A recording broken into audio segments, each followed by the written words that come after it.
Hello everybody and welcome back to my movie page, and today I'm going to be talking about a movie that I should have been talking about a few weeks ago, but things got a little chaotic. But I did not want to miss the opportunity to talk about this movie, so I'm going to talk about it now. The movie I'm going to be talking about today is a movie that I feel like that should be seen in the movie theater, and it should just be seen overall by everybody. And the movie I'm going to be talking about is Till. If you don't know this already, Till is based on the tragic true story about Emmett Till. This movie focuses on after his death and what takes place, and also his mother's point of view and the things that she did to get things changed. The movie is shot from the perspective of Emmett Till's mother, played by actress Danielle Deadwyler. All the trauma that she was dealing with, and also the things that she was trying to do to get the justice system on her side, and also get the men arrested that murdered her son. From the moment this movie starts, I could already feel the anxiety building up. Danielle Deadwyler does with her eyes in the beginning of the movie.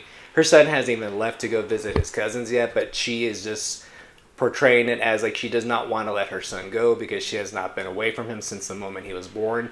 And she's not really saying anything, but you could just see it in her eyes and the way her performance is just with her eyes. You can already feel the worry. Jalen Hall plays Emmett Till in this movie. I hope I pronounced his name right. But he plays Emmett Till in the movie, and he does a really good job. And he plays a very charismatic, happy-go-lucky kind of kid. And it is pretty heartbreaking because you already know what's going to happen. And he's just having an innocent time going to visit his cousins.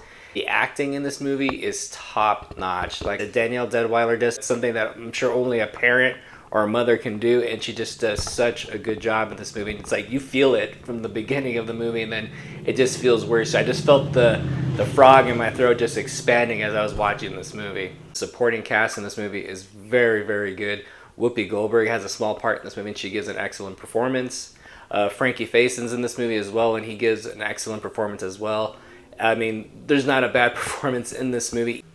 Even the villains in this movie that you want to hate, they actually give a pretty good performance, and I was like, I hate the villains even more in this movie, and they're giving a decent performance. They play it almost too well. Like I said, Danielle Deadwyler gives an amazing performance in this movie. I'm hoping she'll get nominated for an Academy Award.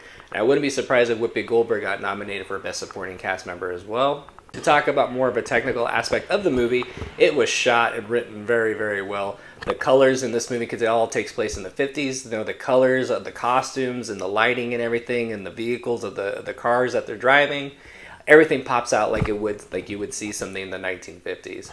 I'm really glad I got to see this movie in the theater, and like I said, I think more people should see this movie in the theater because I feel like this is the type of movie that should be supported. Just a drama overall, and especially about a movie about dark times in our history. As a kid growing up, I felt like there were multiple movies about dark times in our history that were made every year, and I feel like in the last maybe 5 to 10 years, there really hasn't been much of those, and maybe because they're all summer blockbusters now or superhero movies.